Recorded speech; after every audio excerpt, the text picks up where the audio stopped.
सुप्रभात बच्चों, प्रस्तुत है आज दिनांक 14/8/2020 का कार्यपत्रक। यह कार्यपत्रक कक्षा 10 के अंतर्गत आने वाले प्रमुख व्याकरण विषय पर आधारित है।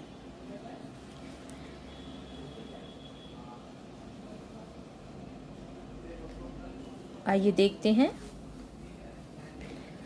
आज का विषय है संदेश लेखन। संदेश शब्द की उत्पत्ति संस्कृत से मानी गई है, जिसका अर्थ है खबर या समाचार प्राप्त करना। जब कोई व्यक्ति किसी कारणवश किसी दूसरे व्यक्ति से सीधे बात नहीं कर सकता, तब तक कोई जानकारी या समाचार या खबर संदेश के जरिए दूसरे व्यक्ति तक पहुंचाता है। संदेश किसी व्यक्ति विशेष या समूह द्वारा किसी व्यक्ति विशेष या समूह को दिए जा सकते हैं। ये संदेश लिखित या मौखिक दोनों हो सकते हैं। संदेश सुखद और दुखद दोनों ही तरह के हो सकते हैं। कोई भी संदेश व्यक्तिगत व सामूहिक हो सकता है। आपने अवश्य ही सुना होगा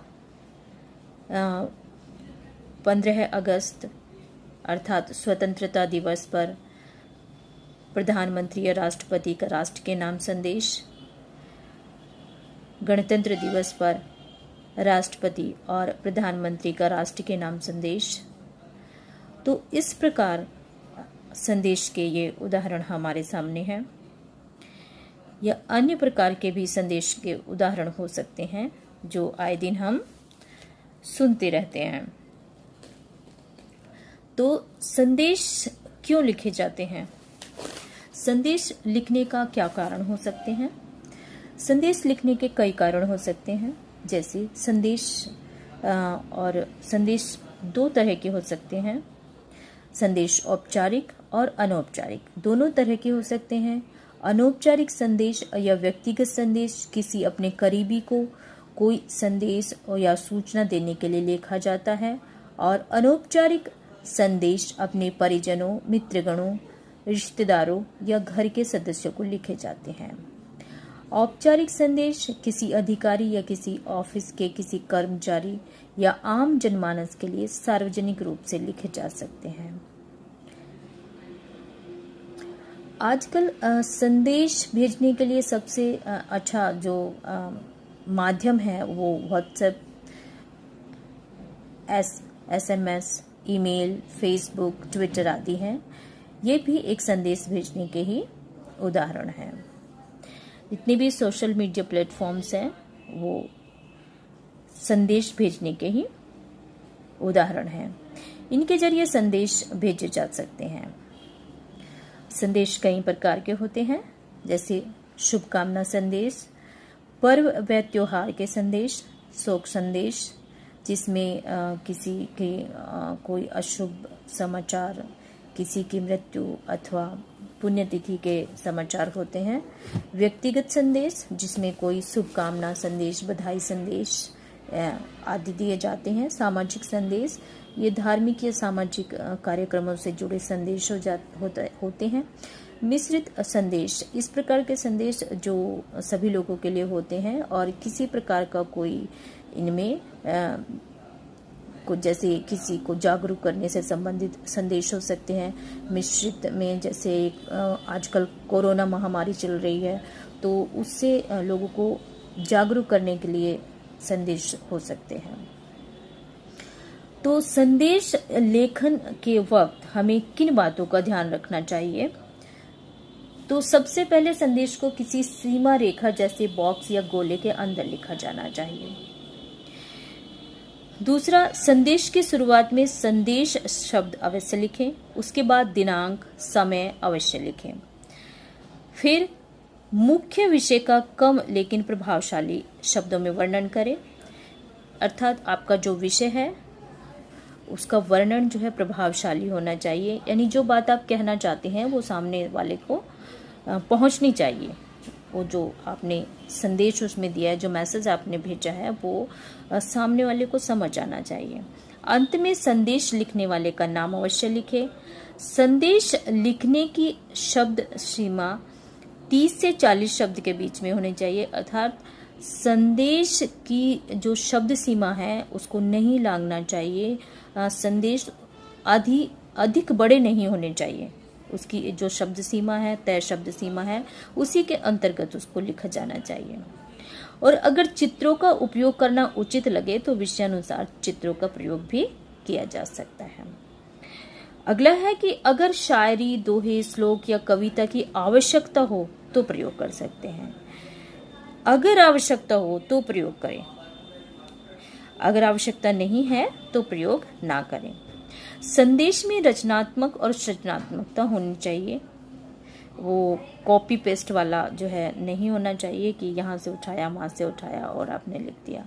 आपका अपना मौलिक सृजनात्मकता उसमें दिखनी चाहिए, मौलिकता दिखनी चाहिए। संदेश सरल व संक्षिप्त शब्दों में प्रभावशाली व विषय के अनुसार लिखा जाना चाहिए। विषय के अनुसार रंगों का उपयोग भी किया जा सकता है। आपका संदेश अगर इस प्रकार का है जिसमें रंगीन आप संदेश बनाना चाहते हैं तो आप उसको रंगीन भी बना सकते हैं। संदेश के अंदर इधर उधर की बातें ना लिखकर केवल विषय वस्तु पर ही ध्यान देना अति आवश्यक है। अर्थात आपको संदेश, क्योंकि आपकी एक निश्चित समय शब्द सीमा के अंदर आपको लिखना है, तो आपको इधर उधर की बातें नहीं करनी है। आपको जो जरूरी बातें हैं वही उसमें लिखनी चाहिए। एक एग्जाम्पल देख लेते हैं, एक उदाहरण यहाँ पर दिया गया है कि जन्म दिवस पर शुभकामना संदेश आप अक्सर भेजते रहते हैं अपने मित्रों को, तो कैसे आप शुभकामना संदेश भेजते हैं। तो यहाँ पर एक जन्म दिवस पर शुभकामना संदेश भेजा हुआ है। जन्म दिवस पर शुभकामनाएं, शुभकामना संदेश। तो आगे एक लाइन लिखी हुई है, पंक्ति लिखी हुई है, तुम जियो हजारों साल, साल के दिन हो 50,000। दिनांक लिखा हुआ है, समय लिखा हुआ है और नीचे जो संदेश है वो लिखा है, प्रिय बेटा अभिषेक, जन्म दिवस की हार्दिक शुभकामनाएं। आप दीर्घायु हो, स्वस्थ रहे और जीवन में निरंतर उन्नति के मार्ग पर अग्रसर रहे, वही मेरी ईश्वर से प्रार्थना है। कामिनी।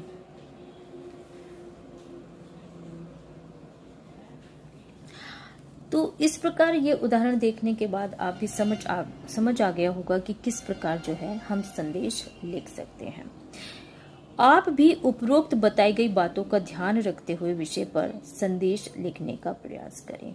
तो उपरोक्त उदाहरण के अनुसार हमें जो आज इस कार्यपत्रक में जो गतिविधि मिली है वो देख लेते हैं।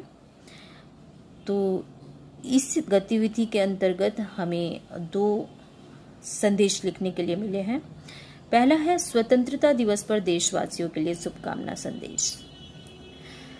अभी स्वतंत्रता दिवस आने वाला है। आज 14 तारीख है और कल 15 तारीख है। 15 अगस्त को स्वतंत्रता दिवस होता है। तो स्वतंत्रता दिवस पर आप देश के नाम क्या शुभकामना संदेश देना चाहेंगे? एक इस प्रकार का स्वतंत्रता दिवस पर शुभकामना संदेश आप लिखें। दूसरा है संक्रामक बीमारियों के प्रति लोगों को जागरूक करने के हेतु संदेश। संक्रामक बीमारियां, ऐसी बीमारियां जो एक से दूसरे और दूसरे से तीसरे जो फैलती है, इस तरह की बीमारियों से बचाव के प्रति लोगों को आप किस प्रकार जागरूक कर सकते हैं, उसके लिए एक संदेश लिखिए। कोरोना महामारी भी इसी प्रकार की एक महामारी है। और भी अन्य बीमारियां हो सकती हैं जो संक्रामक रोग होते हैं। उनसे बचने के लिए आप किस प्रकार जो है संदेश प्रेषित कर सकते हैं, संदेश लिख सकते हैं, वही आपको आज की गतिविधि दी गई है।